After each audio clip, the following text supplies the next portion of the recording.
Welcome my YouTube family. तो आज एक और कहानी लेकर आए हैं आपके लिए। दुल्हन। 40 साल के सुभाष का दिल अपने कमरे में जाते वक्त 24 साल के युवा की तरह धड़क रहा था। आने वाले लम्हों की कल्पना ही उसकी सांसों को बेकाबू कर रही थी। आज उसकी सुहागरात है। इस रात को उसने सपनों में इतनी बार जिया है कि इसके हकीकत में बदलने को लेकर उसे विश्वास ही नहीं हो रहा था। वह सुमन को पैसे देकर लाया है तो क्या हुआ, है तो उसकी पत्नी ही। और फिर दुनिया में ऐसी कौन सी शादी होती है जिसमें पैसे नहीं लगते, किसी में कम तो किसी में ज़्यादा। कुछ साल पहले जब बहन की शादी हुई थी तब पापा ने उसकी ससुराल वालों को दहेज में क्या कुछ नहीं दिया था। तो क्या इसे किसी ने दूल्हा खरीदना कहा था?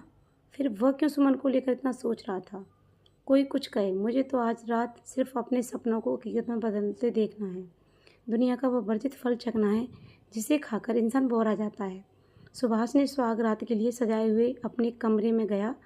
अब तक उसने जो फिल्मों में देखा था उसके विपरीत सुमन बड़े आराम से सुहाग सेज पर बैठी थी। उसके शादी की जोड़ी की जगह पारदर्शी नाइटी देखकर सुभाष को बड़ा अजीब सा लगा, क्योंकि उसका तो यह सोच सोच कर ही गला सूख रहा था कि वह घूंघट उठाकर सुमन से बातों की शुरुआत कैसे करेगा। मगर यहाँ का माहौल देखकर तो लग रहा था जैसे कि सुमन तो उससे भी ज़्यादा उतावली हो रही है। सुभाष सकुचाया सा बेड के एक कोने पर बैठ गया। सुमन थोड़ी देर तो सुभाष के पहल का इंतजार करती रही। फिर मौका देखकर खुद ही उसके पास खिसक आई और उसके कंधे पर अपना सिर टिका दिया। सुभाष ने सुमन को बाहों में भर लिया। सुमन ने अपने आप को ऐसा धक्का दिया और वो दोनों ही बेड पर लुढ़क गए। उसके बाद तो सुभाष को कुछ भी होश नहीं रहा। प्रकृति ने जैसे उसे सब कुछ एक पल में सिखा दिया। एक रात में सुभाष तो जैसे जोरू का गुलाम ही हो गया। आज उसने उसे वह तोहफा दिया था जिसके सामने सारी बात साथ फीकी थी। सुभाष ने बेफिक्री सोती हुई सुमन को नज़र भर कर देखा। सब कुछ सामान्य था, उसमें कद काठी रंग रूप और चेहरा। मगर रात जो खास बात हुई थी उसे याद करके सुभाष मन ही मन मुस्कुरा दिया और सोती हुई पत्नी को प्यार से चूमता हुआ कमरे से बाहर निकल गया। सुमन जैसी भी थी उससे तो 21 ही थी। सुभाष सांवला रंग का, मोटा सा शरीर, कम पढ़ाई, सभी कुछ उसकी शादी में रोड़ा बने हुए थे। अब तो सिर के बाल उड़ने लगे थे। बहुत कोशिशों के बाद भी सुभाष का रिश्ता नहीं हो पा रहा था। तो उसकी बढ़ती हुई उम्र को देखते हुए उसकी मौसी ने उसकी माँ से कहा, अगर कहीं बात नहीं बन रही है तो किसी गरीब घर की लड़की के बारे में सोचने में कोई बुराई नहीं है। और आजकल तो लोग पैसे देकर दुल्हन ला रहे हैं। मौसी की बात से सहमत होते हुए सुभाष की माँ को बात समझ में आ गई और उन्होंने अपने मिलने वालों और रिश्तेदारों के बीच में यह बात फैला दी कि उन्हें सुभाष के लिए किसी भी गरीब घर की लड़की चलेगी, बस लड़की संस्कारी और दिखने में ठीक ठाक हो। एक दिन सुभाष की माँ से मिलने एक व्यक्ति आया जो शादी करवाने का काम करता था। उसी ने उन्हें सुमन के बारे में बताया और सुभाष से उसकी शादी करवाने के लिए 40,000 रुपये की मांग की। सुभाष अपनी माँ और मौसी के साथ सुमन से मिलने उसके घर गया। बहुत गरीब घर की लड़की सुमन अपने भाई बहनों में 2 नंबर पर थी। उससे छोटा एक भाई और छोटी बहन 26 साल की जवान उम्र में सुभाष से बहुत छोटी थी। सुमन को देखने के बाद सुभाष ने शादी के लिए हाँ कर दी। अब तय हुआ कि शादी का सारा खर्चा सुभाष का परिवार ही उठाएगा और साथ ही सुमन के परिवार को 3 लाख रुपए दिए जाएंगे ताकि उनका जीवन सुधर सके। 50,000 रुपये एडवांस देकर सुभाष और सुमन की शादी का सौदा तय हुआ और जल्दी घर के 5 लोग जाकर सुमन को ब्याह लाए। बिना किसी बारात के सुमन उसकी पत्नी बन गई। सुमन गरीब घर से आई थी। सुभाष के घर के ठाट बाट देखकर वह चौंक गई। उसका स्वागत किसी नई बहू सा नहीं हुआ, मगर उसको इसका कोई अफसोस नहीं था, बल्कि वह तो इस घर में आकर फूली नहीं समा रही थी। जितना खाना उसके मायके में दोनों समय बनता था उतना तो यहाँ एक वक्त के खाने में बच जाता है। ऐसे ऐसे फल और मिठाइयाँ उसे यहाँ देखने और खाने को मिल रहे थे जिनके उसने सिर्फ नाम ही सुने थे। अगर मैं सुभाष के दिल की रानी बन गई तो फिर घर की मालकिन बनने से मुझे कोई नहीं रोक सकता। सुमन ने मन ही मन सोच लिया कि आखिरकार उसे घर की सत्ता पर कब्जा करना है। सुना था कि पुरुष के दिल का रास्ता उसके पेट से जाता है नहीं, पेट से होकर नहीं, बल्कि उसकी भूख की आनंदमयी संतुष्टि से होकर जाता है। फिर भूख चाहे पेट की हो, धन की हो या फिर शरीर की। अगर मैं सुभाष को संतुष्ट रखूँगी तो वह निश्चित ही मेरे आगे पीछे घूमेगा और फिर तू मेरा राजा, मैं तेरी रानी, घर की महारानी। यह सोच सोचकर सुमन खुद ही अपने दिमाग की दाद देने लगी। बनो दिल की रानी। अपने इस प्लान के मुताबिक सुमन रोज़ दिन में सुभाष को आई लव यू का मैसेज भेजने लगी। लंच टाइम में उसे फ़ोन करके याद दिलाती कि खाना खा लेना। वह शाम को सज धज कर सुभाष को उसके इंतजार में खड़ी मिलती। रात के खाने में भी वह सुभाष को गर्मा गर्म खाना अपने हाथ से बनाकर ही खिलाती, चाहे उसे घर आने में कितनी भी देर क्यों ना हो जाए, और खुद भी उसके साथ ही खाती थी।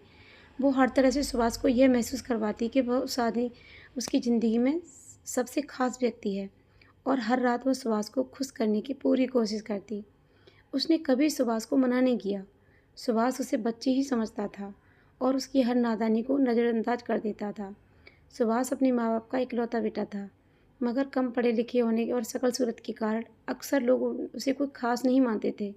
वहीं उसकी शादी भी नहीं हो रही थी, मगर सुमन ने उसे यह एहसास दिलाने में कोई कसर नहीं छोड़ी कि वह कितना खास इंसान है। बल्कि वह तो कहती कि सुभाष ही उसकी सारी दुनिया है। सुमन को पाकर सुभाष ऐसे खुश था। एक दिन सुमन की माँ का फ़ोन आया। वे उससे मिलना चाहती थी। रात में सुभाष के पास लेटकर अदा से कहा, मुझे कुछ रुपए चाहिए। माँ से मिलने के लिए बुलाया है। पहली बार जा रही हूँ। अब इतने बड़े बिजनेसमैन की बीवी हूँ, खाली हाथ तो नहीं जा सकती ना। तुम माँ से ले लो। सुभाष ने उसे पास खींचते हुए कहा, माँ से क्यों? मैं तो अपने राजा से ही लूँगी। अभी हक से, कहते हुए सुमन ने सुभाष के सीने पर अपना सिर टिका दिया। कितने चाहिए? अभी ये रखो, और चाहिए तो कल दे दूँगा। सुभाष ने निहाल होते हुए उसे 30,000 रुपये थमा दिए। सुमन 15 दिनों के लिए मायके गई थी, मगर 5 दिनों बाद ही सुभाष को उसकी याद आने लगी। उसने अगले ही दिन सुमन का तत्काल का टिकट बनवाकर आने के लिए कह दिया। सुमन भी आने के लिए तैयार ही बैठी थी। उसके वापस आने के बाद उसकी दीवानी उसके लिए और भी बढ़ गई। अब सुमन हर महीने सुभाष से 10-12 हज़ार रुपये लेकर अपने मायके भेज देती। सुमन ने सुभाष से उसका कार्ड नंबर और पिन आदि ले लिया, जिसकी मदद से वह अपनी बहनों और भाई के लिए कपड़े सामान आदि भी ऑनलाइन ऑर्डर कर के भेज देती। सुमन के प्यार का नशा सुभाष के सिर चढ़कर बोलने लगा था। घर में सुमन का ही हुक्म चलने लगा। सुभाष की माँ को न चाहते हुए तिजोरी की चाबियाँ बहू को देनी पड़ी। लेन देन आदि भी सब कुछ उसकी अनुमति से ही होता था। सुभाष की माँ उसे कुछ नहीं कह पाती थी, क्योंकि सुमन ने उसे एहसास करवा दिया था कि उसने सुभाष से शादी करके उनके पूरे परिवार पर एहसान किया है। सुनिए ना, मेरी बड़ी इच्छा है कि मेरा नाम हर जगह आपके नाम के साथ जुड़ा हो। एक दिन सुभाष से बड़े ही अपनेपन से सुमन ने कहा, इसमें इच्छा की क्या बात है, वो तो जुड़ा ही है। देखो, तुम मेरी अर्धांगिनी हो, यानी मेरा आधा हिस्सा। इस नाते मेरी संपत्ति पर तुम्हारा आधा हुआ ना। सुभाष ने प्यार से सुमन को समझाया। वह तो ठीक है, मगर यह सब अगर कानूनी रूप से भी हो जाता तो कितना अच्छा होता, मगर उसमें तो कई पेच होंगे ना। चलो रहने दो, बिना मतलब आप परेशान हो जाएंगे। सुमन ने कहा, मेरी जान, मेरे तन मन और धन सब की मालकिन हो तुम। सुभाष ने उसे बाहों में भरते हुए कहा। और फिर एक दिन वकील को बुलाकर अपने घर दुकान बैंक अकाउंट व अन्य प्रॉपर्टी में सुमन को कानूनन अपना उत्तराधिकारी बना दिया। एक बच्चे की माँ बनकर सुमन ने सुभाष के खानदान को बारिश देकर सदा के लिए उसे अपना कर्जदार बना दिया। वहीं सुभाष को अपनी ढलती हुई उम्र का एहसास होने लगा। वह यह महसूस करने लगा था कि अब उसे उसमें पहले वाली बात नहीं रही। वह सुमन की शारीरिक ज़रूरतों पहले की तरह पूरी नहीं कर पाता। अपनी इस गिल्ट को दूर करने के लिए वह सुमन की हर ज़रूरत पूरी करने की कोशिश में लगा रहता। सुभाष आंखें बंद कर सुमन की हर बात मानने लगा था। सुमन सुभाष की प्रॉपर्टी की मालकिन बन गई थी, मगर उसने भी अपने दिल का मालिक सिर्फ और सिर्फ सुभाष को ही बनाया था। वह यह बात कभी नहीं भूल सकी जब उसके आस पड़ोस के लोग उसे खरीदी हुई कहकर चढ़ाते थे। तब यही सुभाष उसकी ढाल बनकर सामने खड़ा हो जाता था और उसे दुनिया की चुभती निगाहों से बचाकर अपने दिल में छिपा लेता था। उसकी सास ने उसे कभी अपने खानदान की बहू जैसा सम्मान नहीं दिया था, मगर फिर भी अपनी स्थिति से आज वह खुश थी। उसने बहुत ही योजनानुसार अपने परिवार को गरीबी के दलदल से बाहर निकाल लिया था। सुमन ने मोमबत्ती की तरह खुद को जलाकर अपने परिवार को रोशन कर दिया था। सुमन ने दुकान के काम में मदद करने के लिए अपने भाई को अपने पास बुला लिया। एक दिन सुभाष की माँ चल बसी, तो अपने अकेलेपन को दूर करने के लिए सुमन ने अपने माँ, पापा और छोटी बहन को भी अपने पास ही बुला लिया। एक दिन वही आदमी सुभाष के घर आया जिसने सुमन से उसकी शादी करवाई थी। उसकी छोटी लड़की को देखते ही उसकी माँ से बोला, क्या कीमत लगाओगी लड़की की? मेरी बहन किसी की खरीदी हुई दुल्हन नहीं बनेगी। सुमन ने फुफकारते हुए कहा, खरीदी हुई दुल्हन? बड़ी जल्दी पर निकल आए। अपनी शादी का किस्सा भूल गई क्या? दलाल ने सुमन पर ताना कसते हुए मुंह बनाया। मेरी बात और थी, मैं तो बिना सहारे की बेल थी। जिसे किसी न किसी पेड़ से लिपटना ही था, मगर मेरी बहन के साथ ऐसा नहीं है। कुदरत ने उसे सुवास के रूप में सिर पर छत दे दी है और पाँव के नीचे ज़मीन भी।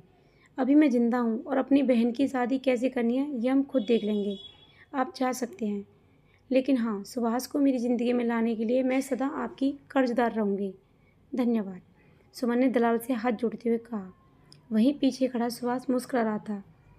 आज उसके दिल में सुमन के लिए प्यार के साथ साथ इज्जत भी बढ़ गई थी। तो आप लोग बताना कि आपको ये कहानी कैसी लगी। अगर आपको कहानी अच्छी लगी तो प्लीज़ अच्छे कमेंट करना। अगर आप हमारे चैनल पर नए हो तो प्लीज़ हमारे चैनल को सब्सक्राइब करना और हमारी वीडियो को लाइक करना, शेयर करना। Thank you so much. Bye bye everyone.